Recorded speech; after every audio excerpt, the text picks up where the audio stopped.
사경의 둘째 날 우리 함께 말씀을 나눌 텐데요. 우리 앞뒤 좌우 성도님과 인사하겠습니다. 잘 오셨습니다. 네, 잘 오셨습니다. 잘 오셨다라는 데는 의미가 많아요. 우리는 잊어버릴지 몰라도 누가 안 잊어버리세요? 하나님 안 잊어버리세요. 우리는 말씀을 놓칠 줄 몰라도 하나님은 우리를 결코 놓치지 않으시고요. 지금 우리가 그냥 흘려 듣는 것 같아도 결국은 이 말씀이 우리를 든든하게 붙잡아 줄 겁니다. 사람의 말이 아니기 때문에 그래요. 사람이 그 계획을 세우고 사람이 공부해서 사람의 철학이나 사람의 사상을 전했다면 그러면 사실 이렇게 말할 수 없어요. 자신이 없죠. 철학과 사상은 변하니까. 그러나 여기에서 함께 나누는 것은요, 변하지 않는 하나님의 말씀이기 때문에 저의 능력이 아니라 하나님이신 그 능력으로 하나님께서 우리에게 베풀으시는 말씀이기 때문에 자신 있게 말할 수 있어요. 반드시 말씀은요, 우리의 삶을 붙들어 줄 겁니다. 그래서 잘 오셨어요. 이 시간 하나님의 은혜가 또 풍성하기를 주님의 이름으로 축복합니다. 어제는 우리 복음에 대해서 함께 간략하게 나누었습니다. 그래서 오늘은 두 번째 시간 갖기 전에 어제 나누었던 말씀을 이제 요약하고 이어서 계속 말씀을 나누도록 하겠습니다. 먼저 우리는 복음이란 주제에 대해서 나누었어요. 이 복음이라는 것이 여러 복음이 있죠. 그러나 우리가 어제 나누었던 것은 상대적이거나 아니면 국가적이거나 개인적인 기쁜 소식이 아니라 모든 인류가 들어야 되는 기쁜 소식이었어요.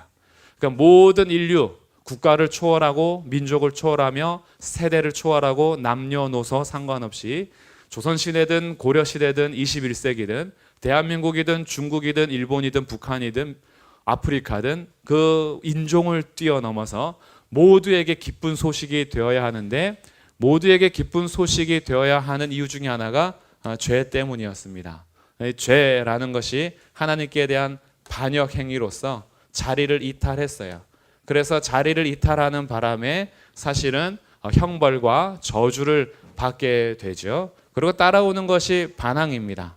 하나님께 순종하지 않으려고 하는 이런 모습들 속에서 이 죄로 인하여서 분명히 책임을 져야 하는데 죄에 대한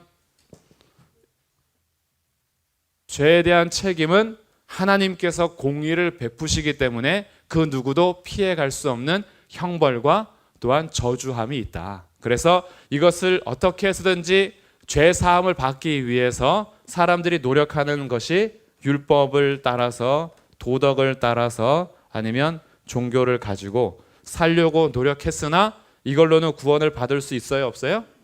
없어요. 그렇게 쉬운 것도 해요? 못해요? 못해요. 이렇게 쉬운 것도 못하는 우리의 죄가 드러나므로 우리 스스로 구원할 수 없음에도 불구하고 여전히 우리들은 율법과 도덕과 종교를 가지고 죄 사함을 받으려고 한다. 그러나 그럴 수 없다. 근데 죄에 대해서 깨닫지 못한 사람들은 이런 노력마저도 안 하죠. 여기에조차 아예 관심이 없어요. 자기 사랑과 자기의 영광, 그리고 교만한 상태에서 이탈한 상태에서 여전히 자기의 것을 누리기 위해서 이 세상에서 열심히 삽니다. 부귀영화를 누리는 것이 목적이 되고요. 이 세상에서 자기 이름을 내는 것이 목적으로 삼아서 열심히 살아요. 이 사람들은 계속해서 살지만 죄에 대해서 깨달은 사람들도 사실은 죄를 해결할 능력이 없다. 그래서 우리는 율법이나 도덕이나 종교로 구원받는 것이 아니라 하나님의 약속에 따라서 우리의 구원이 보장이 됩니다. 그 약속이 바로 예수 그리스도였어요.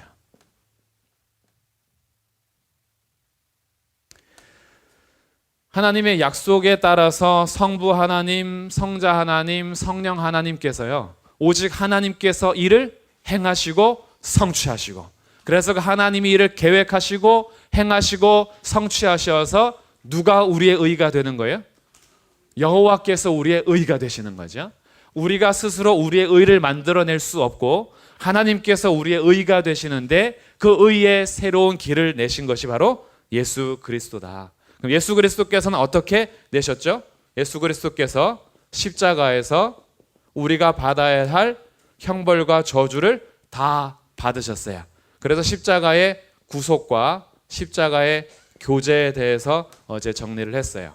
십자가를 통해서 우리를 사셨습니다. 근데 이 산 값이 1조 원의 죄값이었다면 하나님이 얼마치를 주셨다고요? 1000조 원 이상을 주셨다고요. 그러니 우리의 구속은 단지 겨우 죄값을 갚은 것이 아니라 풍성한 교제가 있어요. 그래서 하나님 예수님께서 우리의 죄를 대신 지심으로 우리를 위하여 죄를 모두 속하셨기 때문에 죄에서부터 자유하고요. 사망으로부터 자유하고요. 우리를 올가매는 율법으로부터도 자유합니다. 그뿐 아니라 하나님과의 교제 안에서 아들로서 상속자가 되었고요. 풍성한 삶이 약속되어 있고 성령 안에서 자유를 누리게 되는 이 놀라운 은혜를 우리 가운데 허락해 주셨다. 이것이 바로 복음이다. 이렇게 나온 거죠. 복음이다. 그래서 복음이 뭐예요? 그래서 복음이 뭐야? 그러면 이제 다시 그 뭐야? 그래서 우리에게 좋은 답이 하나 있다 했잖아요. 그래서 복음이 뭐예요? 예수 그리스도. 복음이에요. 예수 그리스도께서 복음인데 왜 예수 그리스도가 복음이냐? 그렇게 하면 우리는 다 죄를 가지고 있고 이 죄를 해결할 수 있는 방법이 아무것도 없고 약속하신 예수님 통해서 우리가 구원을 받는데 죄 사함을 받는데 이 죄 사함은 십자가에서 우리를 위하여서 모든 저주와 형벌을 대신 받으신 예수님 때문에 받는 거다. 그래서 예전에 이런 찬양이 있었어요. 나 자유 얻었네, 너 자유 얻었네, 우리 자유 얻었네. 이런 찬양 아시죠? 체육대회 할 때 상대편 죽으라고 막 하잖아요. 그래서 우리가 승리하겠다, 막 승리는 내 것일세, 막 이러면서 우리 편이 다 이겨야 돼요. 막 그래서 교회 대항해도요, 막 저쪽은 사탄이야 항상. 그래서 우리가 이겨야 되는 거고 예수의 피로 우리가 이기는 거고 막 이런 보혈 찬송이 어느 순간에 체육대 응원가가 돼가지고 우리가 막 이겨야 된다 이렇게까지 했는데 사실은 예수님 때문에 모든 승리가 우리에게 약속되었죠. 그래서 예수님 때문에 이것이 우리에게 사실 복음의 소식 너무나 위대한 이름. 아름다운 이름이죠. 이에서의 복음은 사실은 누구냐면 예수 그리스도가 맞아요. 하나님의 아들 예수 그리스도 복음의 시작이라. 복음은 예수 그리스도가 맞아요.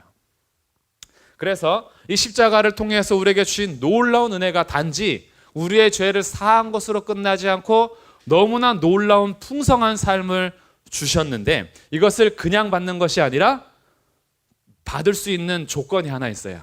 그게 뭐였어요? 믿음이었습니다. 믿음 안에는 회개가 포함이 되죠.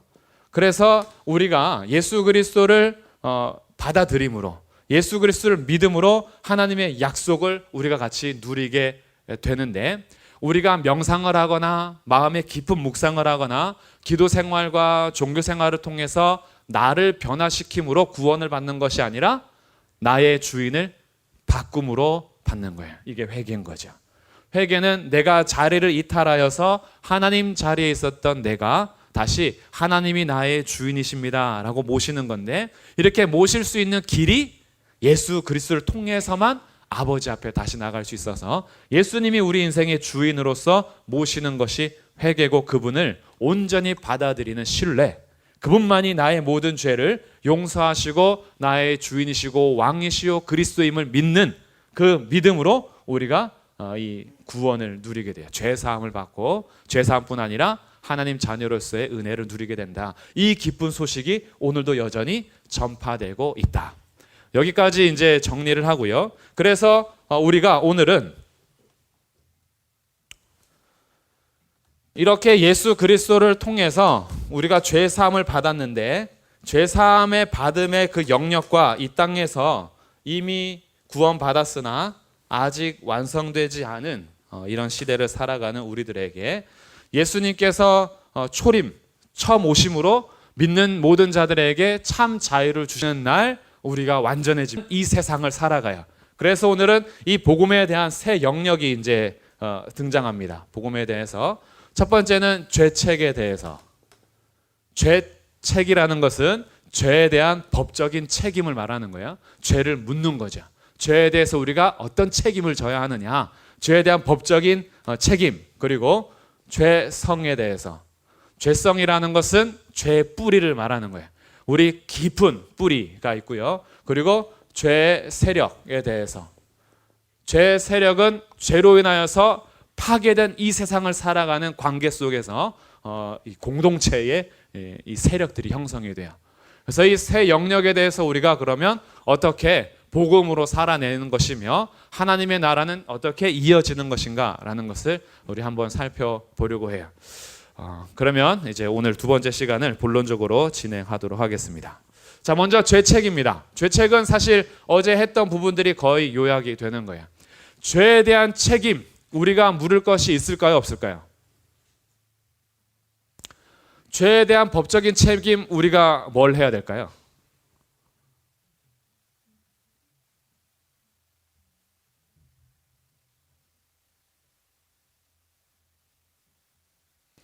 아무 생각이 없어요. 아무 생각이 없다. 죄에 대해서 책임을 져야 하는데 우리가 질 수 있는 책임은 뭐가 있을까요? 없어요? 아무것도 없어요? 아무 생각이 없어요? 아무것도 없어요? 죄에 대한 책임은 우리가 할 게 아무것도 없다. 그 이유가 뭘까요? 죄에 대한 법적인 책임을 누가 다 하셨어요? 그렇죠. 그리스도 예수께서 다 하셨어요. 여기서부터 오는 것이 로마서 8장 1절입니다. 우리 같이 찾아서 읽어보겠습니다.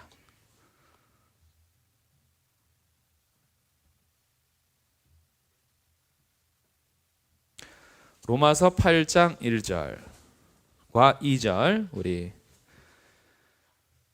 함께 선포하면서 우리 당당하게 한번 외쳐보도록 하겠습니다. 로마서 8장 1절 2절 시작.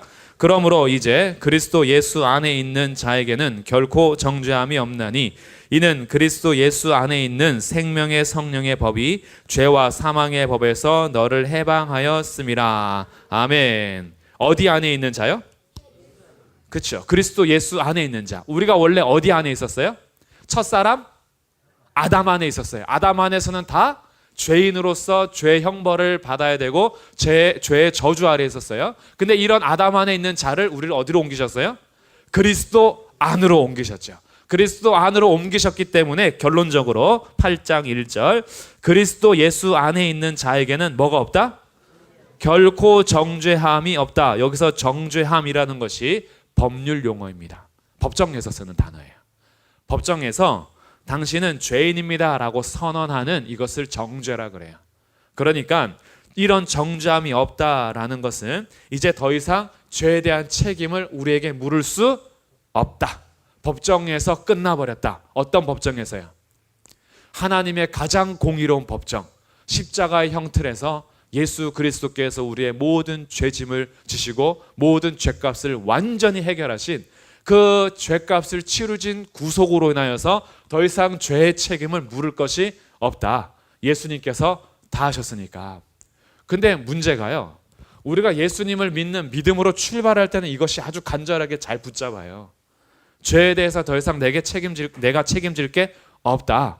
예수님이 오직 다 하셨다. 그래서 그 복음의 은혜에 감격하며 그 사랑 안에 감사하다가 신앙생활이 쭉 진행되면서 여기서 자꾸 멀어져요.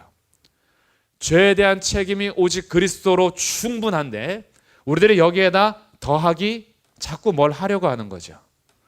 예수 그리스도를 믿는 믿음으로 출발해서 그 출발이 끝까지 가야 되는 거예요. 사실은 우리가 죽을 때까지 죄에 대한 책임을 우리가 질 수 있는 것은 아무것도 없고 질 것도 없고, 왜냐하면 그리스도 예수 안에 있으면 모든 것이 다 이미 법정 선언이 끝나버렸어요. 우리를 의롭다고 선언을 한 겁니다. 이것을 이신칭의, 믿음으로써 의롭다함을 받는다. 이것도 법률 용어예요. 그래서 우리를 의롭다 하고 선포했고 우리가 죄 없음, 더 이상 죄에 대해서 책임질 것이 없음, 십자가에서 선언이 된 겁니다. 십자가에서 다 이루셨거든요. 그래 예수님은 다 이루셨어요. 그런데 여기에 대해서 신앙생활 하면서 자꾸 여기에 뭔가 플러스 돼야 될 것 같은 그런 마음을 받아요. 예수님 믿는 믿음으로 출발해서 더 이상 정죄함이 없던 내가 기도가 좀 부족한 것 같아. 기도를 안 하니까 이제 자꾸 죄에 대해서 쌓이는 것 같은 거예요. 그래서 죄에 대한 책임을 하기 위해서 기도를 좀 더 열심히 해요. 한 3일 금식도 해보고 3일 좀 해보니까 이제 7일도 할 수 있을 것 같아. 그러다가 더 많이 하면 죽을 것 같아서 안 하고 그런데 작정 기도를 또 해요. 작정 기도도 하고 그러면서 기도를 자꾸 싸움으로 어떤 보상을 받으려 하냐 하면 죄에 대한 책임에 대한 보상을 자꾸 받으려고 하는 거예요. 기도하지 않으면 마음이 불편한 거예요. 자꾸 기도함을 통해서 죄를 씻어내려고 하는 거죠. 이것은 예수 그리스도로 충분하지 않다라는 마음이 어느 순간에 자리 잡고 있는 거예요. 또 이 플러스에는 뭔가 이렇게 봉사, 헌신이 또 들어가요. 그리스도 예수로 시작해서 내가 뭔가 봉사하지 않으니까 죄가 쌓이는 것 같은 거예요. 그래서 봉사를 통해서 헌신을 통해서 이 죄를 자꾸 떨쳐내고 싶은 거예요. 왜? 죄책감이 자꾸 쌓이는 거예요. 뭔가 나 스스로 자꾸 정죄함을 받는 거죠. 그러면서 내가 왜 자꾸 이렇게 힘이 없지? 왜 자꾸 죄책감이 들지? 봉사를 안 해서 그런가 보다. 봉사를 해야 돼. 오해하지 말고 잘 들으셔야 돼요. 이거 지금 나쁘다고 하는 게 아니에요. 나쁘다고 하는 게 아니라 예수님 플러스 뭘 해야지만 죄에 대한 책임을 다 한다고 생각하고 우리 신앙생활이 자꾸 이상한 방향으로 가요. 그게 처음으로 성령으로 시작했다가 육체로 마치려고 하는 갈라디아 교회였던 거죠. 갈라디아 교회는 믿음으로 은혜로 예수 그리스도의 은혜로 온전히 받았는데 신앙생활을 이렇게 하면서 거짓 교사들과 거짓 가르침이 물들기 시작하면서 이거 말고도 더 해야지만 죄에 대해서 우리의 책임을 다하여 용서받을 수 있다라는 생각을 하게 된 거예요. 헌금 생활도 그렇고 아니면 뭔가 이렇게 정말 주일 성수 한 번도 빠지면 안 돼. 그래서 주일을 지키지 못하면 그 주에 내 죄가 용서를 못 받을 것 같은 거예요. 그러니까 어떻게 해요? 빠진 주에는 더 봉사. 빠진 주에는 더 기도. 일주일 빠졌으니까 더 기도해야 돼. 이렇게 하면서 자꾸 죄에 대해서 보상을 누가 갚으려고 하는 거예요? 내가 갚으려고 하는 거예요. 내가. 그러나 이거는 이렇게 하지 않아도 돼요. 오직 예수면 충분합니다. 예수가 모든 것 되세요. 예수님이 모든 것 되셔서 우리 죄에 대한 책임을 물음에 있어서는요, 오직 믿음으로만 우리의 죄에 대한 책임이 다 끝나버립니다. 예수 그리스도를 믿는 믿음으로써 예수 그리스도 안에 있음으로 인하여서 우리의 모든 죄에 대한 책임은 더 이상 선언되지 않아요. 그리스도 예수 안에 있는 자에게는 결코 정죄함이 없어요. 끝나버린 거예요. 재판에서 완전히 끝난 거예요. 자, 골로새서 말씀 찾아보겠습니다. 골로새서 1장 말씀이요.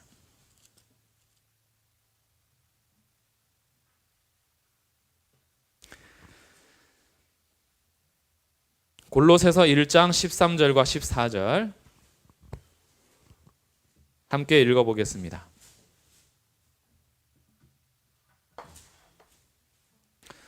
신약성경 324쪽 골로새서 1장 13절 14절 시작. 그가 우리를 흑암의 권세에서 건져내사 그의 사랑의 아들의 나라로 옮기셨으니 그 아들 안에서 우리가 속량 곧 죄사함을 얻었도다. 그 아들 안에서 우리가 속량 곧 죄사함을 받았다. 그럼 그 아들이 부족해요? 안 부족해요? 안 부족해요. 어느 정도로 안 부족하냐 하면 15절 그는 보이지 않는 하나님의 형상이시요 모든 피조물보다 먼저 나신 이시요 만물이 그에게서 창조되었습니다. 그래서 19절 아버지께서는 모든 충만으로 예수 안에 거하게 하셨어요. 예수 안에 뭐가 있다고요? 모든 충만. 더 이상 더할 게 있다 없다? 없다. 예수님 안에 모든 충만이 있는 거예요. 그래서 20절 그의 십자가의 피로 화평을 이루사 만물고 땅에 있는 것들이나 하늘에 있는 것들이 그로 말미암아 자기와 화목하게 되기를 기뻐하셨다. 예수님이 충만하셔서 이 충만한 예수님이 십자가의 피로 하나님과 죄인의 사이를 화목하게 하시기를 오히려 하나님이 더 기뻐하셨어요. 하나님이 기쁨을 어떻게 이렇게 받으시냐면요, 스바냐 3장 17절에 하나님이 우리를 잠잠히 사랑하시는데 그 기쁨을 이기지 못하시는, 이거는요 존재 자체로서의 기쁨인 거예요. 무슨 기쁨이라고요? 존재 자체로서의 기쁨. 이거는 아이가 태어났을 때의 기쁨입니다. 아이가 태어날 때 우리가 그 아이가 나한테 용돈을 줘서 기쁜 거예요? 그 아이가 태어난 것 자체로 기쁜 거예요? 잘생겨서 기쁜 거예요? 내 아이니까 기쁜 거예요? 딱 태어났는데 진짜 못생겼다. 그런 마음이 들 수도 있잖아요. 그럼에도 불구하고 그 상관이 없어요. 존재 자체로서의 기쁨이에요. 그 아이가 공부 잘해서 이쁜 거예요? 아니에요. 그 아이가 운동 잘해서 우리가 즐거워하는 거예요? 아니에요. 그 아이가 뭔지 상관없어요. 존재 자체로서 기쁜 거예요. 죄를 사하시고 우리를 사랑의 아들로 옮기시는 예수 그리스도의 충만하신 그 충만이 십자가의 피로써 우리를 화목하게 하기를 기뻐하셨는데, 이것은 존재 자체로서의 기쁨이에요. 우리의 행함이 부족할 수 있어요. 되게 부족할 수 있어요. 그러나 이것은 우리 행함으로 오는 기쁨이 아니라 존재 자체로서의 기쁨이에요. 어떤 존재냐 하면 예수님을 십자가에서 죽기까지 하면서 사신 하나님의 사람들이에요. 예수님의 피값으로 산 사람들인 거예요. 존재 자체로 얻는 기쁨이에요. 그래서 하나님은요, 우리를 있는 모습 그대로 받아주십니다. 세상에서 부도덕한 거 괜찮아요. 세상에서 우리가 하나님 말씀대로 살지 못했던 거 괜찮아요. 우리가 죄를 많이 짓고 부족하고 악하고 이런 수없이 내 안에서 수없이 죄를 져가면서 과연 나 같은 것이 하나님 앞에 갈 수 있을까? 괜찮아요. 그거를 예수님께서 십자가에서 다 씻으시고 사해 주신 거예요. 그래서 우리가 존재 자체로 하나님의 기쁨을 얻습니다. 나는 너를 있는 모습 그대로 사랑해. 그냥 모습 그대로 나오면 돼요. 그 모습 가지고 그대로 나오면 돼요. 하나님 앞에 잘 보이려고요, 뭐 이렇게 하지 않아도 하나님이 우리를 위하여서 예수 그리스도를 보내주심으로 우리를 사신 그것 자체로 우리를 기뻐하시는 거예요. 그러니까 잘 오셨어요. 여기 오시기 전까지 기도 1시간도 안 해도 괜찮아요. 사경위에서 기도 한 1분도 안 하고 오늘 사경이었어? 몰랐네? 이러고 오셔도 괜찮아요. 괜찮아요. 주 앞에 봉사하고 헌신하는 것이 없어서 나는 일도 안 하고 봉사도 못 하고, 그래도 하나님이 그렇다고 날 미워하시느냐? 아니에요. 우리를 얼마나 사랑하시냐면요, 하나님이 세상을 이처럼 사랑하세요. 독생자 예수님을 보내주셔서 우리를 위해서 죽기까지 사랑하시는 거예요. 여기에 뭘 더하겠어요? 우리가 충만해지기 위해서 더할 게 없어요. 예수면 충분한 거예요. 그러다 보니까 그 뒤에 이렇게 고백합니다. 자, 9절이에요. 우리 2장 9절. 골로새서 2장 9절. 그 안에는 신성의 모든 충만이 육체로 거하시고 너희도 그 안에서 어떻게 됐다? 충만해졌다. 어디 안에서요? 그 안에서, 예수님 안에서 충만해졌다. 예수 안에 있는 자들은요, 다른 걸 뭘 더해서 충만해지는 게 아니에요. 예수 안에 있는 존재 자체로 충만하신 겁니다. 이런 충만한 성도가 되신 것을 축하합니다. 세상에서는요, 우리가 다른 걸 채워서 충만하게 해요. 부족하다고 자꾸 우리를 계속 더 경험하라 하잖아요. 계속 더 자격증 따오라 하잖아요. 더 공부해오라 하잖아요. 우리에게 뭔가 능력을 더 갖춰오라 하잖아요. 능력을 갖추고 가면 충만해요? 아니에요. 또 비교돼요. 그것보다 더 충만한 사람들이 있거든요. 이 경쟁의 사회에서요, 우리가 충만에 도달할 수 없는데 하나님께서는 우리를 존재 자체로 충만하다 했어요. 왜냐하면 그리스도 안에 있으니까. 그리스도께서 충만하시기 때문에 우리는 충만한 사람들이 된 거예요.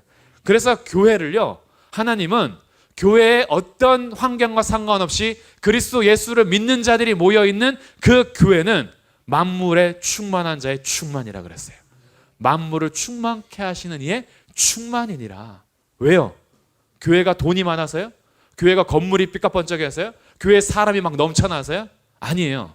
두세 사람이 모이더라도 예수 안에 있으면 그 교회는 충만한 거예요. 이게 우리의 존재인 거죠. 어디에 있느냐? 그리스도 안에 있느냐? 그리스도 밖에 있느냐에 따라서 너의 존재가 충만하냐? 충만하지 않냐가 결정돼요. 다른 것에서 뭔가 채워서 충만해지는 것이 아니라 예수 안에 있으면 충만해지는 거예요. 그래서 우리 옆 사람에게 축복합시다. 충만하십니다. 네, 충만하십니다. 네, 충만하세요. 아닌데 돈이 없는데요. 그래도 충만하세요. 아닌데 세상에서 원하는 능력이 없는데요. 아니요. 그래도 충만하세요. 왜요? 누구 안에 있기 때문에? 예수 안에 있기 때문에. 이런 복음이 어디 있어요? 예수님 안에 거함으로 충만해진다는 것 자체가 우리에겐 놀라운 소식인 거죠. 어디 가서 이런 충만을 누리냐고요. 세상 어떤 곳에도 누릴 수 없는 충만을 예수 안에서 우리에게 충만하게 하신 겁니다. 그럼 이제 이렇게 열심히 듣다 보면 이제 어떻게 돼요? 세상에서 어떻게 살까요? 막 살아요. 뭐 우리가 할 게 뭐가 있어요? 할 게 하나도 없고 우린 존재 자체로 충만하고 우리 행함은 다 소용없고, 그러니까 그리스도 안에서 충만한 믿음으로 살아가니까 세상에서 내가 왜 열심히 살아야 돼? 내가 어차피 주일 성수에서 내가 구원받는데 보탬이 안 된다면 그럼 주일 뭐하러 이렇게 우리가 그렇게 주일 성수를 내? 가을에 단풍 구경도 못 갔는데. 헌금 뭐 그렇게 열심히 해? 헌금해도 그 상관이 없다면 헌금 내가 왜 열심히, 나도 돈 아깝지, 나를 위해서 쓰지. 봉사 뭐 그렇게 삭신이 쑤신데 힘들어 죽겠는데, 나이 들수록 지금 온몸이 아파 죽겠는데 무슨 교회에서 헌신과 봉사를 안 해도 그만인데 기도를 뭘 그렇게 해요? 금식하면서까지 안 하지. 이렇게 살 수 있는 확률이 크죠. 이런 사람들을 성경에서는 게으른 자들이다 그래요. 게으르다라는 것은요, 무질서한 사람들이라 그래요. 무질서한 사람들. 그래서 율법과 도덕과 종교는 우리의 죄에 대한 책임을 묻는 것에 단 0.0001%도 도움되는 게 하나도 없지만, 하나님의 은혜가 너무나 충만해서 살다 보면은요, 오히려 극단적으로 가는 경우가 있어요. 이것을 방종주의라 그래요. 율법 폐기론자들. 율법이 아무 소용없으니까 이제 율법대로 사는 것은 소용없고 하지 않아도 되고 우리 마음대로 살아도 되고 어차피 그리스도께서 다 하셨으니까. 이 문제가요, 죄성과 이제 연결이 됩니다. 죄성, 죄의 뿌리예요. 뿌리가 무엇을 먹냐에 따라서 열매가 결정이 돼요. 그래서 그 뿌리가 제대로 먹으면은 제대로 사는 것이고, 제대로 먹지 않으면 그 나무가 죽게 되죠. 존재 자체는 이미 하나님께서 우리를 받으셔서 하나님의 사랑의 아들의 나라로 옮기심으로 우리가 하나님의 자녀로서 그 존재 자체로 기뻐하시는 것은 이제 여기에서 오케이. 그래서 우리가 죄의 용서에 대해서나 구원에 대해서는 그 어떤 도덕적인 것도 율법적인 것도 행동도 아무 상관이 없다. 도움될 게 없다라는 거예요. 우리가 우리의 능력과 우리의 선함으로 구원받은 일에 보탤 수 있는 것이 하나도 없다. 이것은 예수님께서 다 하셨다. 그런데 성경에는 이런 얘기들이 있어요. 행위대로 상벌하시는 말씀들이 많이 있어요. 우리가 행한 대로 어떻게 해요? 보응하시는 거예요. 보응하시는 거. 우리가 하나님 앞에 충성하면 충성한 자에게는 상을 주시고요, 충성하지 않은 자에게는 물으실 거예요. 존재 자체로 온전히 받으시는 하나님께서 우리의 행함대로 분명히 물으실 것인데, 행위대로 칭찬받음과 존재로서의 기뻐하는 것은 구분이 필요해요. 구분. 이런 거예요. 자녀들이 태어났어요. 첫째, 둘째, 셋째, 넷째, 다섯째가 태어났어요. 그런데 첫째, 둘째, 셋째, 넷째, 다섯째 모두가 남녀 상관없이, 아들, 딸은 상관없이 존재 자체로 부모님에게 기쁨이 돼요. 근데 5명의 자녀가 자라면서요, 그들이 어떻게 사냐에 따라서 또 다른 기쁨과 칭찬이 있어요. 어떤 자녀는요, 속상해 죽겠어요. 저거 안 태어났으면 좋을 뻔했어요. 저거 왜 태어나가지고 이렇게 힘들게 하나 이러면서 막 속상한 그런 자녀가 있어요. 그럼에도 불구하고 자녀가 아닌 건 아니에요. 자녀인데 뭐 한 거예요? 속상한 거예요. 근데 자녀가 어떤 자녀는요, 그렇게 부모님에게 기쁨일 수가 없어요. 그 자녀는요, 저런 자녀를 5명 낳았어야 되는데 5명 중에 1명만 저렇고 4명은 속상하네. 이렇게 할 수 있어요. 그러나 자녀들이 똑같이 태어난 존재 자체로는 자녀로서 분명히 아빠와 엄마와 부모님과 자녀의 관계가 끊어지진 않아요. 이 관계는 이미 예수님께서 완전히 성립하셨기 때문에 끊어지진 않아요. 그러나 하나님의 자녀들도요, 하나님의 기쁨이 되는 자녀가 있는가 하면 하나님의 슬픔이 되는 자녀들도 있어요. 하나님의 근심, 하나님이 신뢰할 수가 없어요. 뭔가 맡겨줄 수가 없어요. 어떤 자녀는요, 마음 놓고 맡길 수가 있어요. 그래, 이 제자라면, 이 자녀라면 내가 통째로 맡길 수 있겠어 라는 그런 자녀가 있어요. 이것은 이제 우리가 죄성을 어떻게 관리하냐에 따라서 달라지는 거예요. 우리의 죄의 뿌리를 어떻게 관리하느냐. 죄의 뿌리가, 예수님께서 우리의 죄에 대한 모든 죄에 대한 책임은 다 이미 해결하셨는데 우리가 아직 오염된 상태에 있어요. 우리가 예수님 믿고 나서 어제까지 막 욕을 했는데 오늘 예수님 딱 믿고 나서 내일부터 욕이 싹 사라지던가요? 안 그러세요? 욕하세요 요즘에? 어제까지 막 나쁜 생각하고 나쁜 마음 많이 들었는데 오늘 예수님을 딱 영접하는 순간 내일부터 나쁜 생각 하나도 안 들던가요? 나쁜 생각 하세요? 그러시면 안 되는데. 우리가 죄졌던 나의 삶이요, 예수님 믿는 순간 완전히 확 바뀌어버리나요? 아니에요. 우리에게는 분명히 오염된 죄의 습성들이 남아가지고요, 여전히 죄를 기뻐해요. 여전히 죄를 좋아하고요, 죄에 대해서 은근히 탐닉하는 마음들이 많아요. 우리 속에서요, 하나님 앞에 충성하고 헌신하는 삶이요, 쉽지 않아요. 이거는 우리의 인간성을, 이 죄성을 거스리는 것이거든요. 그럼 죄성에 대해서 크게 두 가지 특징이 있어요. 두 가지 특징, 첫 번째가 이기심이고요, 두 번째는 교만입니다. 이기심은 자기 사랑에서 나오는 거죠. 교만은 자리 이탈해서 자기가 하나님인 것처럼 여기는, 그러니까 자리 이탈. 내가 최고예요. 자기 영광을 취하죠. 이것이 우리 죄의 원초적인 죄라 했어요. 원초적인 죄의 특징인데 이 원초적인 죄 특징의 열매들인 이기심과 교만이 여전히 남아 있어요. 그래서 우리들 안에서 이런 뿌리들이 여전히 있다 보니까 계속해서 굉장히 어렵게 하는데, 이런 것에 있어서 우리가 하나님 앞에서도요, 예수님을 믿어서 충만함에도 불구하고 하나님 앞에 반감을 가질 때가 있어요. 내가 왜요? 하나님께서 뭔가 이렇게 충성을 요구하시거나 아니면 화합을 요구하시고 모든 사람과 더불어 화평할 것과 너희가 형제를 향해서 서로 사랑하고 이런 얘기들을 나눌 때 제가 왜요? 라는 반감이 생길 때가 있어요. 내가 왜 그래야 되죠? 라는 것들, 소극적인 반감이요, 이것이 점점 더 쌓이면요, 하나님께 대하여서 대항도 합니다. 하나님이 저한테 해준 게 뭐가 있어요? 자녀들이 부모님한테 뭐라 그래요? 부모님이 나한테 해준 게 뭐가 있어요? 이런 그러면 이제 존재가 사라져요? 안 사라져요. 호적에서 팔 수는 있어요. 법적인 거니까. 호적에서 팔 수는 있는데, 그런데 그렇다고 아들이 아닌 거예요? 아니에요. 예, 자식은 아니에요. 그거는 어쩔 수 없어요. 내 몸에서 나온 거예요. 존재는 바뀌지 않는데, 근데 속상한 거예요. 저거 부모님이 나한테 해준 게 뭐가 있어요? 라고 하면서 이 반감과 반항이 점점 커지는 그런 성도가 있는가 하면, 어떻게 해서든지 이기심을 버리고 교만하지 않고 겸손하게 주의 말씀에 순종하고 하자 하는 자들이 있어요. 이 삶의 결론은 어디서 나냐 하면 우리의 죄성을 어떻게 관리하느냐로 결정이 된다라는 거야. 그러니까 율법이 필요 없는 게 아니에요. 구원받음에 있어서 율법은 필요 없어요. 도덕도 필요 없어요. 할 수도 없어요. 그런데 죄성에 대해서 우리가 살아감에 있어서는요, 하나님의 말씀이 반드시 필요합니다. 주님께서 우리에게 요구하시는 것이 무엇인지 그것을 듣고 순종하냐 거부하냐에 따라서 어떤 뿌리가 더 커지냐 결정이 돼요. 그래서 이것을 존 오웬이라는 신학자는요, 우리 목사님 위에 청교도인데, 그분은 이것을 이렇게 설명합니다. 마음의 틀이 있다라는 거예요. 마음의 틀. 마음의 틀을 어떻게 잡고 무엇에 마음을 쏟아서 틀을 잡냐에 따라서 그 마음의 틀이 점점 강해지기도 하고요, 약해지기도 해요. 그러면 우리에게는 두 가지의 마음의 틀이 있어요. 하나님께 순종하고자 하는 마음의 틀이 있어요. 이건 언제 생겼냐 하면 구원을 받음으로 시작된 마음의 틀이에요. 구원을 받기 전에는 이런 마음의 틀이 있어요, 없어요? 없어요.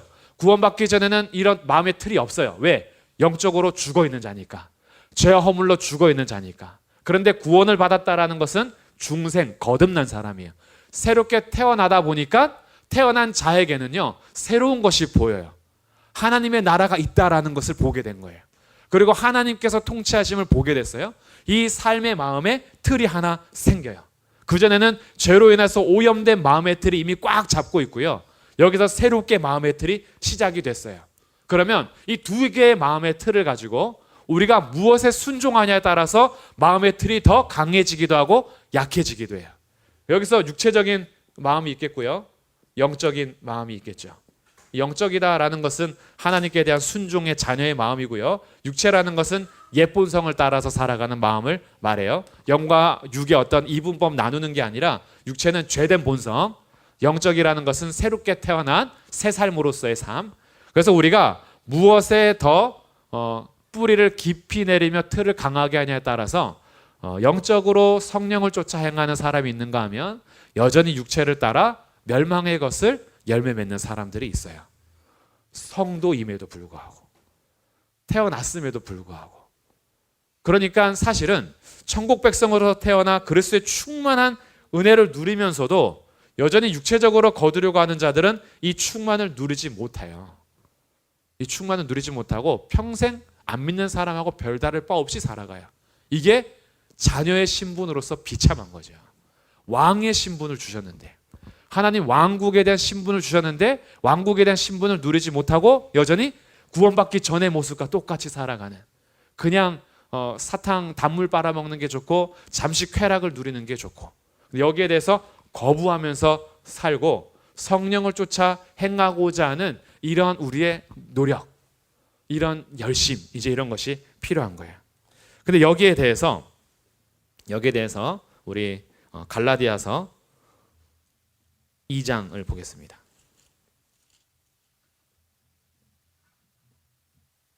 죄와 은혜 사이에서 굉장히 갈등을 이제 하게 되는 거죠.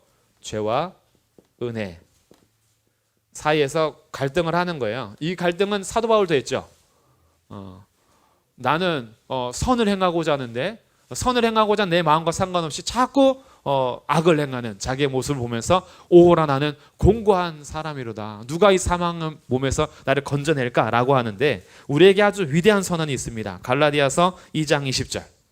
어떻게 이 죄성을 이길 수 있느냐라는 건데 20절 같이 읽어보겠습니다. 시작. 내가 그리스도와 함께 십자가에 못 박혔나니 그런즉 이제는 내가 사는 것이 아니요 오직 내 안에 그리스도께서 사시는 것이라.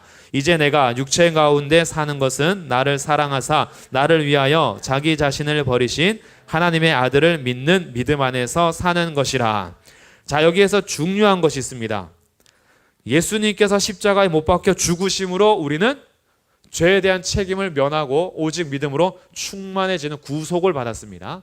그런데 예수님만 죽었다 그래요? 아니면 누구도 죽었다 그래요? 내가 그리스도와 함께 어떻게 됐어요? 십자가에 못 박혔나니 이제는 내가 어떻게 됐어요? 사는 것이 아니다. 이 죄성에 대해서, 죄의 뿔에 대해서 우리가 첫 번째로 분명히 기억해야 될 것이 있어요. 우리가 어떻게 이걸 이길 수 있단 말인가? 과연 이 안에서 계속 생겨나는 나의 죄된 마음들, 여전히 나오는 탐욕들, 탐심들 어떻게 이길 수 있단 말인가? 선언이 필요합니다. 선언. 어떤 선언이냐 하면 나는 어떻게 됐다? 나는 죽었다. 우리 옆 사람하고 인사하겠습니다. 당신은 죽었습니다. 죽었다. 그런데 자 이제 잘 물어보세요. 근데 옆에 있는 사람 살았어요, 죽었어요? 살았니, 죽었니? 살았다. 죽었는데 살았어요. 죽었는데 살았어요. 그럼 이 죽었다라는 것은 뭘까요? 어디에 대하여 죽은 걸까요? 죄에 대하여. 정확합니다. 자, 로마서 6장 말씀 또 가볼게요. 로마서 앞에 조금 가서 로마서 6장 1절 2절입니다.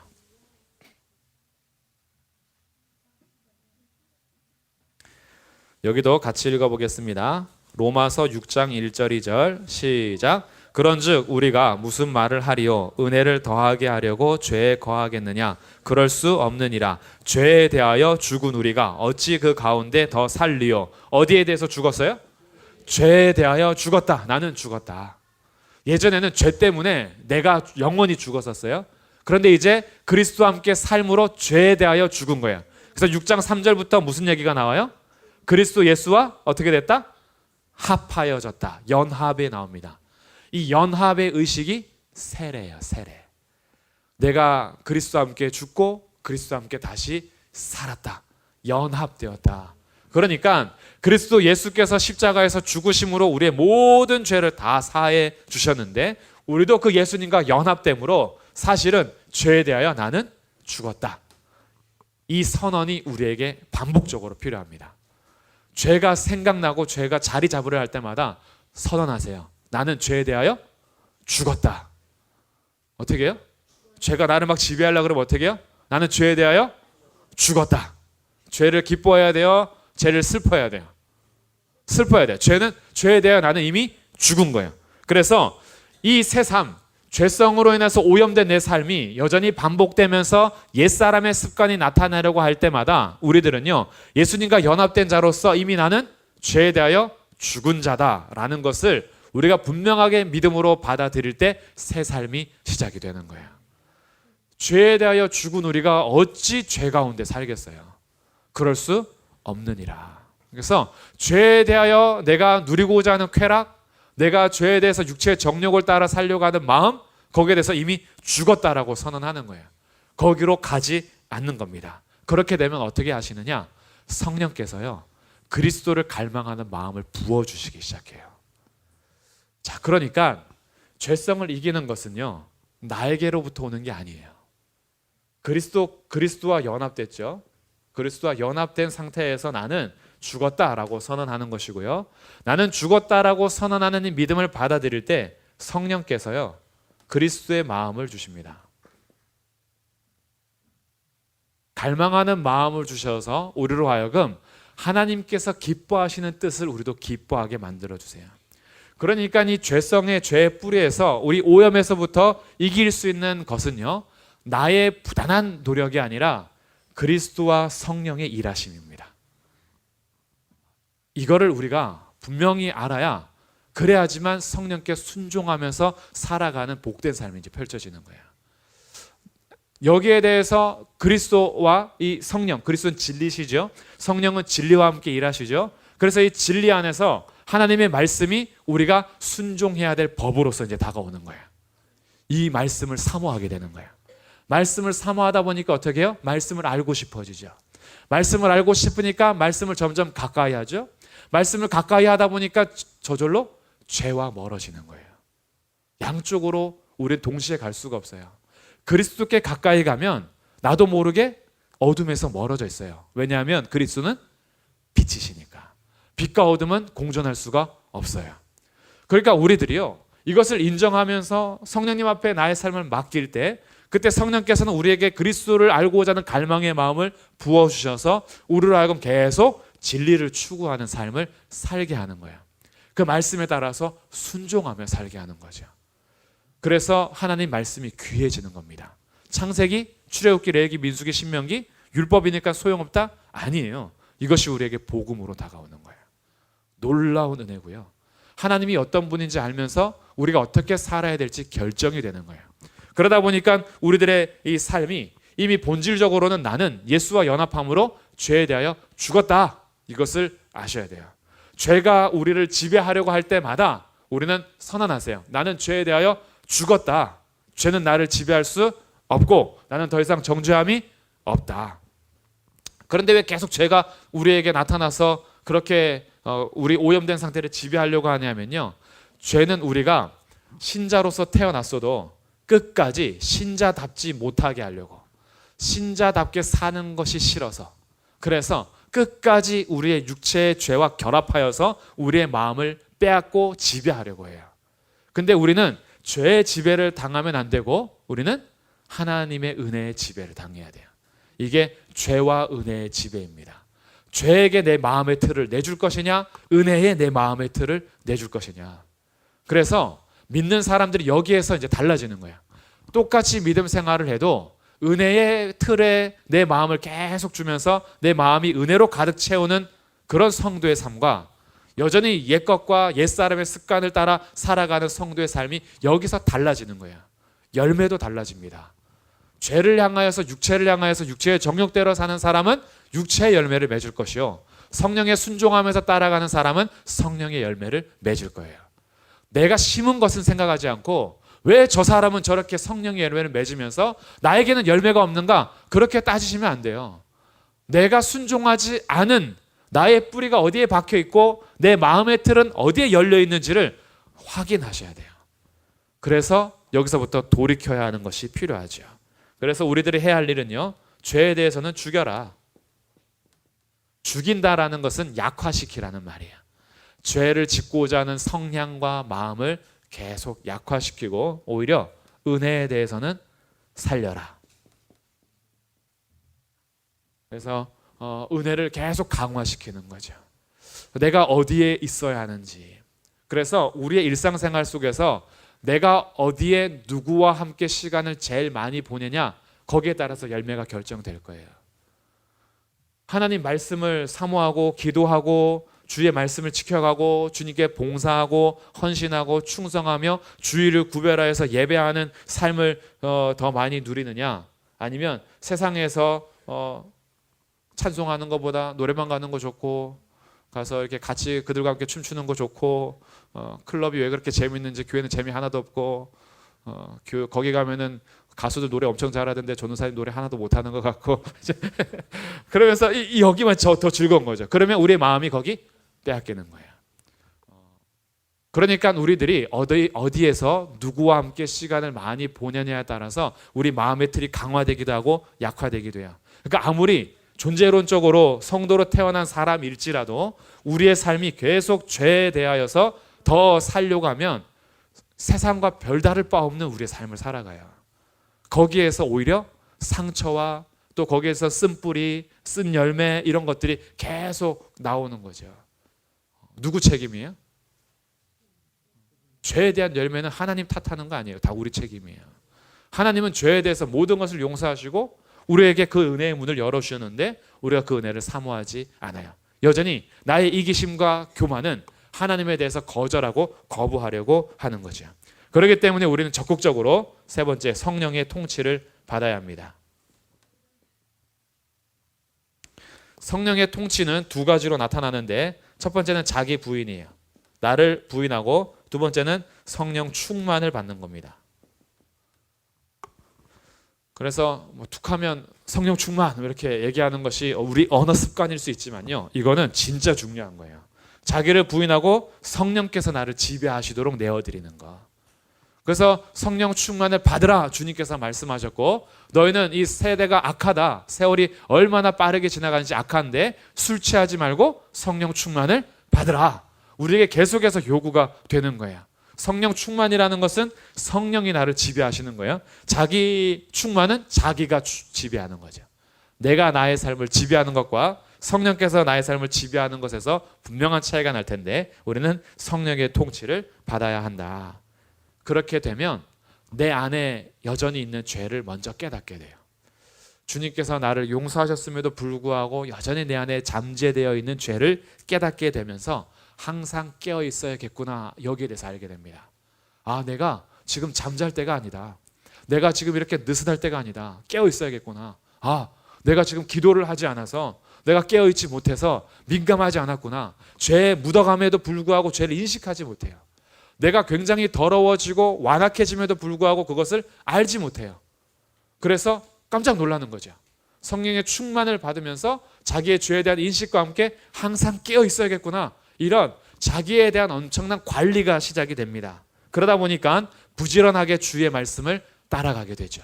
순종하기 위해서 믿음과 기도를 자기 스스로 자극합니다. 기도하지 못했으면 더 나오는 거예요. 기도가 오히려 안 될 때 기도하기를 더 힘쓰는 거죠. 왜? 그대로 뒀다가는 기도하기 싫어하는 습성과 딱 맞아가지고 더 이상 기도를 안 할 테니까. 기도가 안 될수록요, 기도가 안 되더라도 기도하는 자리에서 기도하기를 힘쓰셔야 돼요. 기도가 안 될 때 포기하기 시작하잖아요. 언젠가 다시 기도의 영을 부어주시겠지? 시간이 정말 오래 걸릴 수 있어요.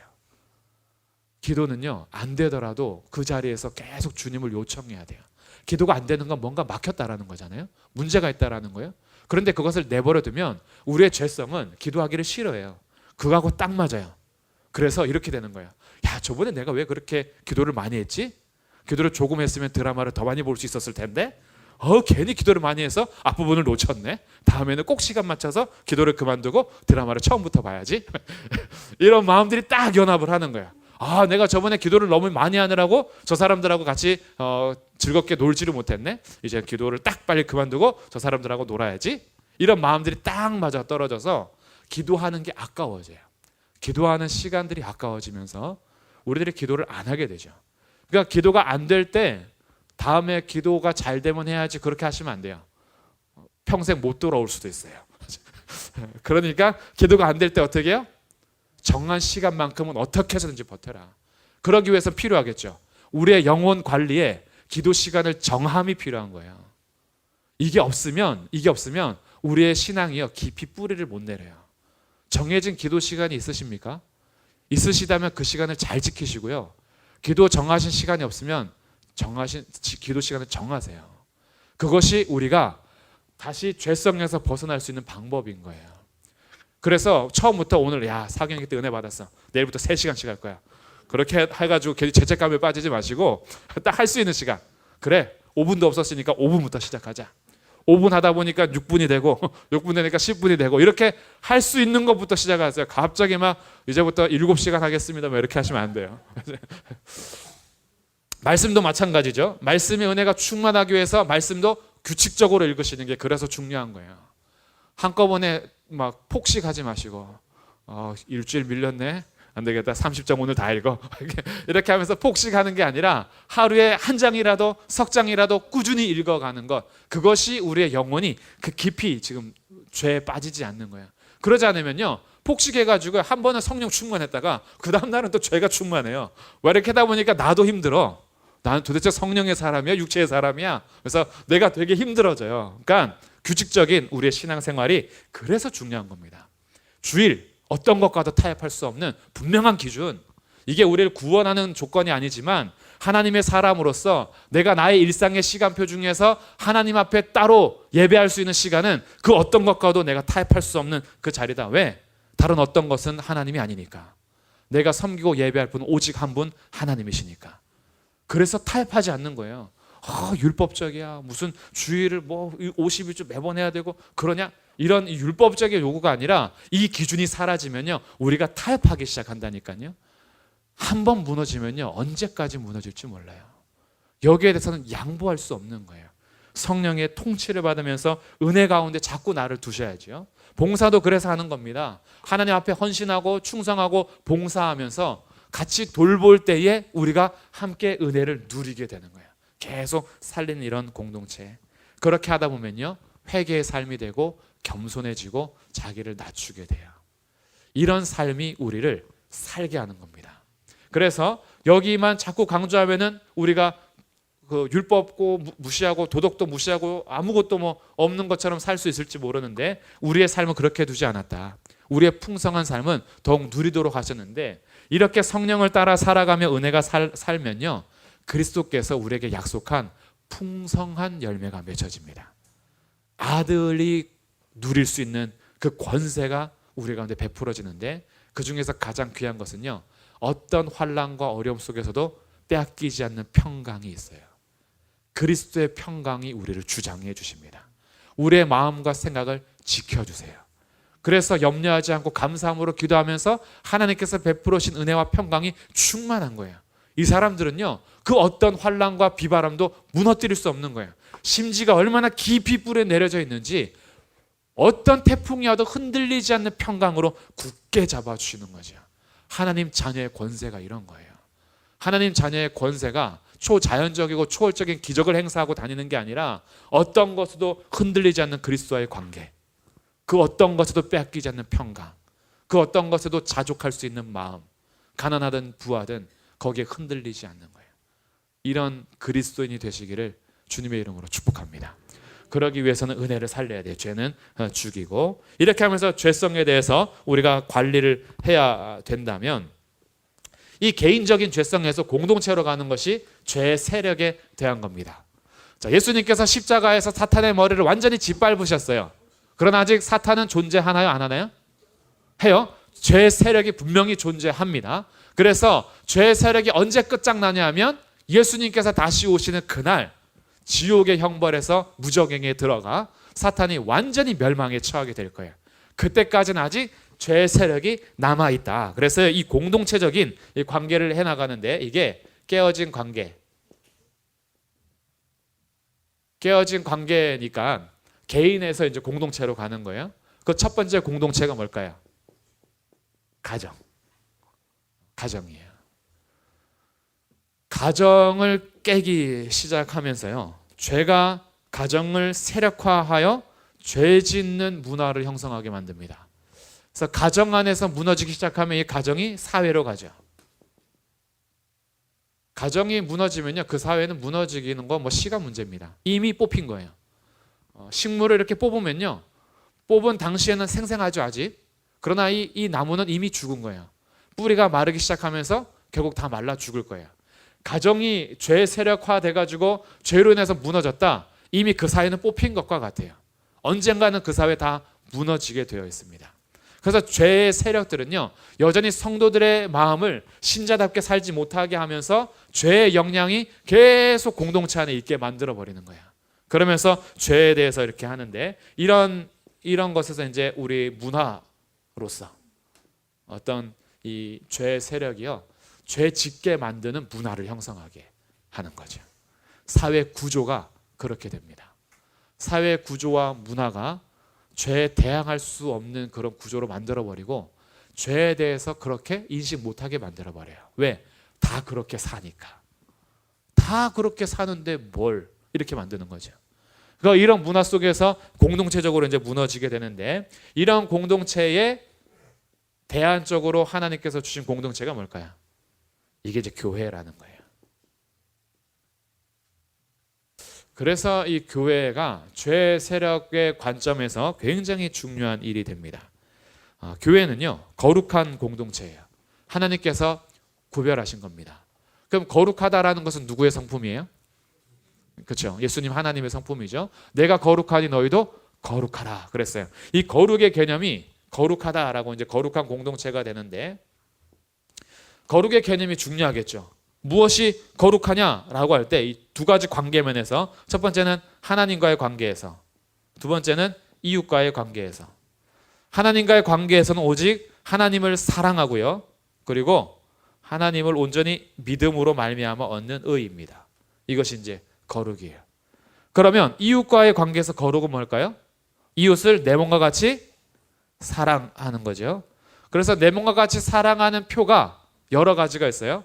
의를 이루어야 되는데, 이웃과의 관계에서 이루는 의, 공의는요, 고아와 과부를 돌보는 것, 나그네와 그리고 객들을 돌보고 보호하고 섬기는 것, 이런 것으로 표현이 되면서 약자들을 찾아가고 감옥에 갇힌 자나 병든 자를 돌보는 것, 정말 예수의 이름으로 냉수 한 그릇이라도 소자에게 베푸는 것, 나눔, 구제, 섬김, 돌봄,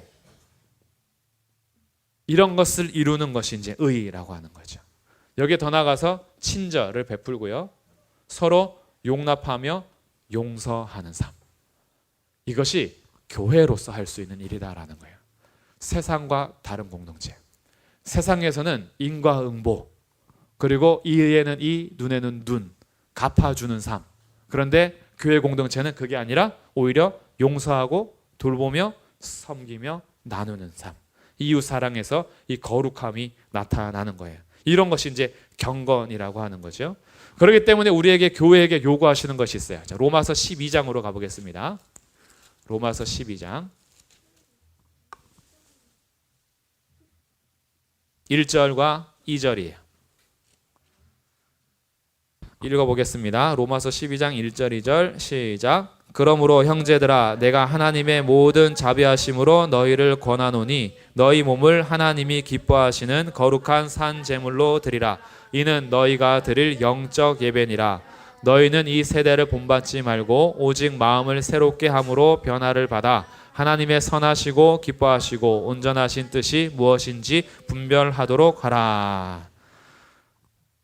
이제 너희 몸을 하나님이 기뻐하시는 거룩한 산제물로 드려라. 이것이 너희가 드릴 영적 예배다라고 하면서 영적인 예배를 얘기합니다. 그러니까 교회가 하나님의 자비하심으로써 이제는 우리의 몸을 거룩한 산제물로 드리는 영적인 예배를 드려야 하는데, 여기서 영적인 예배라는 것은 2절에서 나오는 거예요.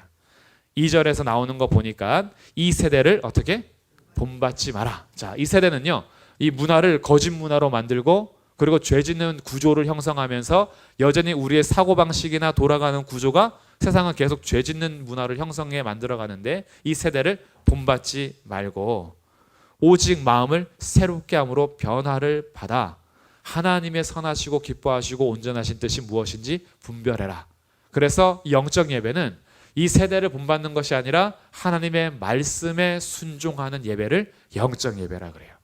예배라는 것 자체가 그렇습니다. 예배가 섬기는 것인데 이 섬긴다라는 것은 순종을 의미하는 거예요. 내가 사회 문화에 순종하고 있으면 사회 문화를 예배하는 거예요. 하나님의 말씀에 순종하고 있으면 하나님을 예배하는 거예요. 바알의 말에 순종하고 있으면 바알을 예배하는 것이고요. 아세라에게 순종하고 있으면 아세라 신에게 예배하고 있는 거예요. 그러니까 예배는 순종과 직접적인 연관이 있는데 하나님의 뜻이 무엇인지 분별하여 그 뜻에 순종하는 예배의 삶을 우리 가운데 요청하고 있어요. 그러니까 교회는 이 세상에 없던 새로운 공동체가 되는 겁니다. 이 세상에 없던 공동체가 출현했어요. 그게 교회예요. 그리고 이 교회를 예수님께서 뭐라고 하셨다 했어요? 충만하게 하시는 이의 충만이다. 거룩하게 구별된 공동체가 규모와 상관없이 예수님 안에 모여서 예수님이 머리가 되시는 교회는 충만한 교회, 거룩한 공동체가 되는 겁니다. 그리고 그 빛과 소금들이요 어떤 영향을 발휘할지는 하나님이 일하시는 거예요. 그래서 이 하나님께서 교회를 통해서 지금까지도 일하십니다. 세상의 덩치로 교회를 계속 무너뜨리려고 했지만 세상의 힘은 교회를 무너뜨릴 수가 없어요. 왜냐하면 하나님이 그 위에 계시거든요. 하나님이 보존하시고 붙드시는 것이 교회이기 때문에 지금도 교회를 통해서 하나님의 역사를 진행해 가시는 중에 있는 거예요. 교회가 이렇게도 소중한 겁니다. 그래서 하나님께서 부르신 공동체가요, 그 어떤 공동체와는 바꿀 수 없고 비교할 수 없는 공동체가 이 교회 공동체가 되는 거죠. 그래서 이제 이 죄 세력에 대한 공동체를 하다 보니까 이제 여기서 질문이 생기는 거예요. 그럼 세상에서 살아가는 우리의 삶은 어떻게 되는 것인가? 교회로서 산다라는 삶은 그러면 어떻게 살아야 하는가? 이게 이제 하나님 나라에서 들어가는 거예요. 하나님 나라. 이게 이제 주일에 할 부분인데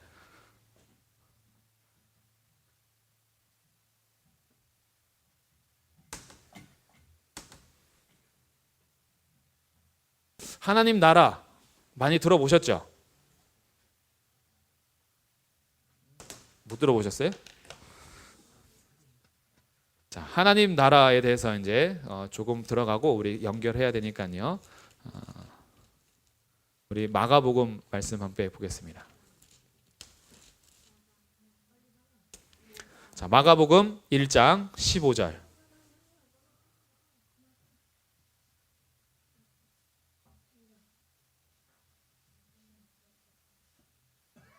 마가복음 1장 15절 우리 함께 읽어보겠습니다. 시작.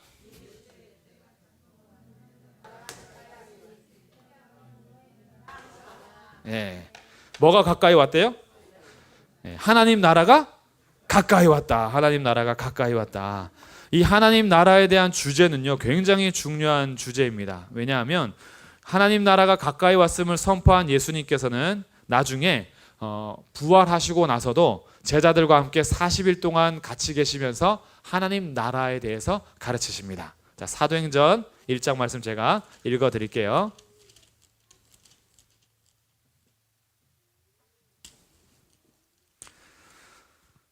사도행전 1장 말씀입니다. 1장 3절. 그가 고난 받으신 후에 또한 그들에게 확실한 많은 증거로 친히 살아계심을 나타내사 부활하셨어요. 40일 동안 그들에게 보이시며 하나님 나라의 일을 말씀하시니라. 무슨 일을 말씀하셨어요? 하나님 나라의 일을 말씀하셨대요. 사도행전 마지막 장도 한번 가보겠습니다. 여기는 28장 1장에서 하나님 나라에 관한 일을 예수님께서 말씀하셨어요. 그리고 사도행전 마지막 장 마지막 절 28장 31절 같이 읽어보겠습니다.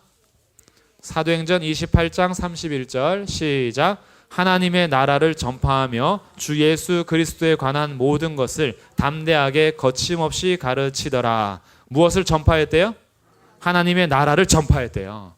자, 하나님의 나라는 예수님께서 이미 딱 시작하시면서 때가 찼고 하나님의 나라가 가까이 왔으니 회개하고 복음을 믿어라 라고 선언하신 예수님께서 죽으시고 부활하신 다음에 제자들에게 40일 동안 하나님 나라의 일을 가르치시고 그리고 제자로서 파송되어서 땅끝까지 복음이 증거되는 마지막 장면에 보니까 하나님의 나라를 전파하며 주 예수 그리스도에 관한 모든 것을 담대하게 거침없이 가르치더라. 이렇게 하고 마치고 있어요. 하나님 나라에 대한 주제가 굉장히 중요하겠죠. 예수님께서 오셔서 이루신 일이 이제 하나님 나라인데, 이 하나님의 나라에 대한 개념만 잡고요, 이제 주일에 하나님 나라 두 국민으로 어떻게 살 것인가를 나눌 거예요. 먼저 하나님 나라, 하나님의 나라를 어떻게 이해하시면 되냐 하면, 하나님의 나라는 왕국으로 이해하셔야 돼요. 자, 왕국은 누가 다스리는 나라예요?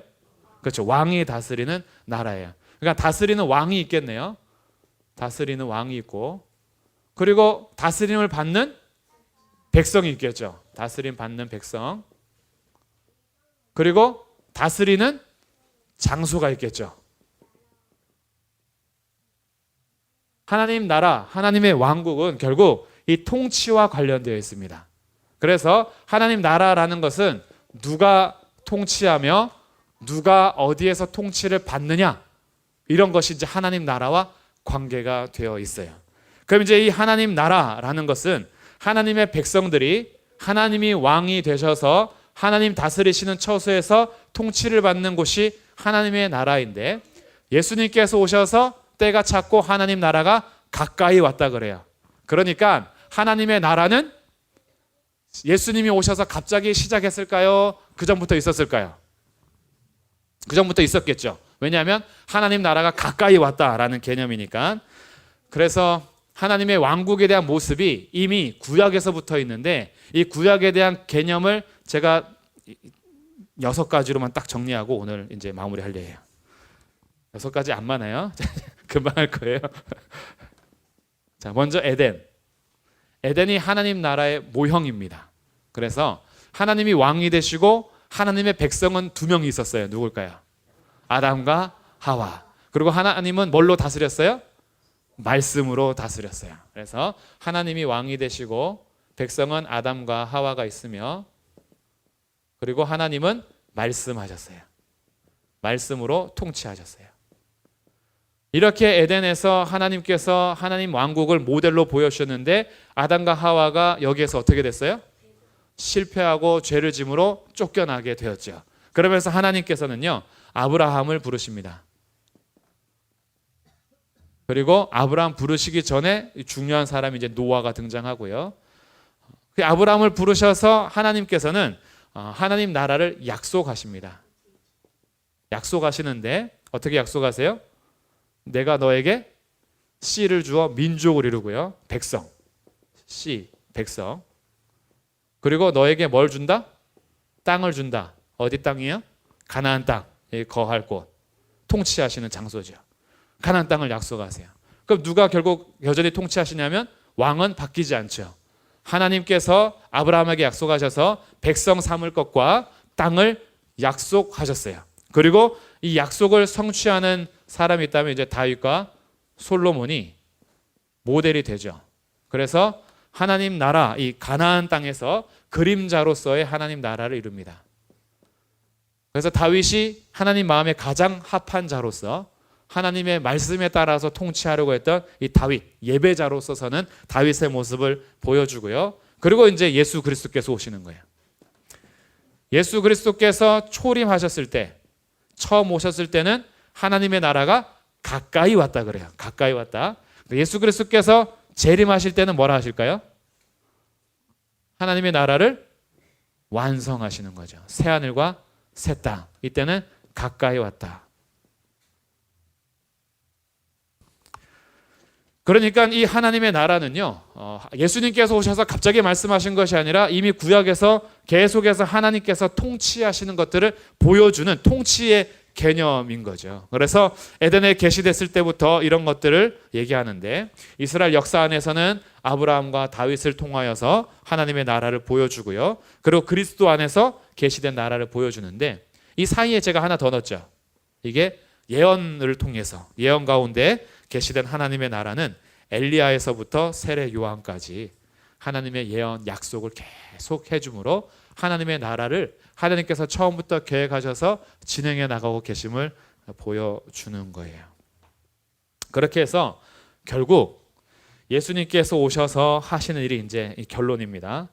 이 결론이 돼야지 하나님 나라 두 국민으로 살아가는 개념을 이제 좀 잡게 돼요.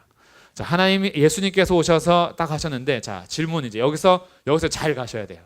그러면 예수님께서 가까이 온 하나님의 나라가 완성하는 나라에서 왕은 누굴까요? 왕은 여전히 동일하시죠?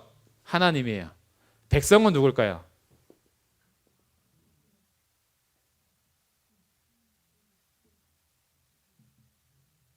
백성은 예수 그리스도세요. 왜냐하면 예수님이 참 아담, 둘째 아담이시고, 예수님이 참 이스라엘이시고, 예수님이 참 백성으로서 하나님 나라에서 백성 되십니다. 이 개념 중요해요. 그리고 자, 다스림은 뭘로 하실까요? 말씀이 육신이 되어 오신 분이 누구예요? 예수 그리스도예요. 자, 하나님의 나라가 가까이 오고 완성되는 이 개념 안에서요, 우리에게 완전히 다른 개념이 섭니다. 하나님의 왕되심과 백성이 다스릴 때, 구약에서 이스라엘 백성들이 백성 되었을 때에 이 하나님 나라가 다 실패했어요. 백성들이 하나님의 통치를 제대로 받지 않았거든요. 그런데 예수님께서 오셔서 참 아담으로 참 이스라엘로 오셔서 하나님의 말씀에 온전히 순종하셔서 예수님이 완전히 백성 되심으로, 예수님이 백성 되시고 맏아들이 되시고 이렇게 되셨으니까 예수님 안에 있는 사람들은 어떻게 될까요? 예수 그리스도 안에 있는 사람들, 이 사람들이 그래서 백성이 되는 거예요. 자, 이 개념이 왜 중요하냐면, 이스라엘 백성들이 백성된 것처럼 순종하여 백성된다 그러면 우리들은 백성될 자격이 없어요. 근데 우리가 백성될 수 있는 이유는 왜 그러냐면, 예수 그리스도께서 온전한 백성으로서 우리가 예수님 안에 있기 때문에 그래요. 하나님의 나라가 이렇게 이루어지는 겁니다. 우리가 우리 스스로 뭔가를 해내서가 아니라 우리가 예수님 안에 있음으로 하나님 나라 백성 되는 거예요. 그래서 그리스도 예수 안에 있는 자들을 하나님이 가족으로 부르시고 백성으로 부르시고 성전으로 지어져 가게 하시는 거예요. 우리는 떨어져 나갈 수가 없어요. 왜냐하면 예수님과 연합되어 있으니까. 죄는 질 수 있어요. 죄성에 대해서 우리는 여전히 죄를 짓기도 하고 넘어지기도 하지만 우리는 예수님 안에 있는 자로서 하나님 백성에서 떨어져 나갈 수가 없어요. 여기에 대한 신뢰가 우리를 다시 일어나게 하는 거예요. 이것이 끊이지 않는 소망인 거고요. 그리고 예수님이 말씀이 되셔서 우리 가운데 성전으로 오셨잖아요. 그래서 우리 가운데 장막을 치심으로 우리가 예수님의 다스림을 받게 됩니다. 그래서 예수님이 주가 되신 거예요. 예수님이 왕 되시는 겁니다. 이것이 하나님의 나라예요. 그래서 하나님의 나라는, 자, 첫째 날 복음은 누구예요? 복음은 예수 그리스도. 하나님의 나라는 뭐예요? 하나님의 나라는 예수 그리스도. 하나님의 나라도 예수 그리스도예요. 그러니까 아무리 길게 해도요, 답은 정해져 있어요. 우리에게는 아주 쉬운 답이 있잖아요. 복음이 뭐예요? 예수 그리스도. 하나님의 나라가 뭐예요? 예수 그리스도. 그래서 예수 그리스도 안에서 모든 것이 성취되는 것을 성경을 통해서 끊임없이 말해주고 있는 거예요. 예수님께서 결국은 완성하실 거예요. 우리들은 실패할 수 있어요? 예수님은 실패하지 않으시기 때문에 예수 그리스도 안에 있는 자들이 참 자유와 권리를 누리는 거예요. 이렇게 소중한 이름이 예수 그리스도인 겁니다. 우리의 복음 되시고 하나님 나라 되셔서요, 결국 예수님이요, 하나님 나라에서 완전히 새 것이 될 것을 우리에게 보여주는 것이 요한계시록이잖아요.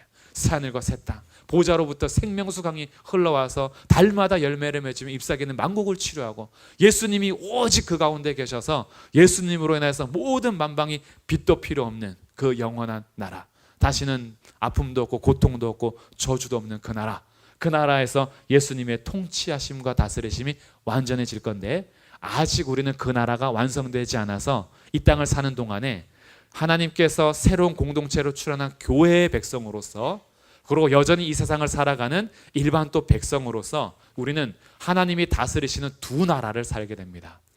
그래서 이 두 나라를 살아가는 국민으로서 우리는 세상에서는 어떻게 살아야 하며 교회에서는 어떻게 살아야 하느냐, 여기에 대해서 주일 오후에 마지막 시간을 통해서 말씀을 나누도록 하겠습니다.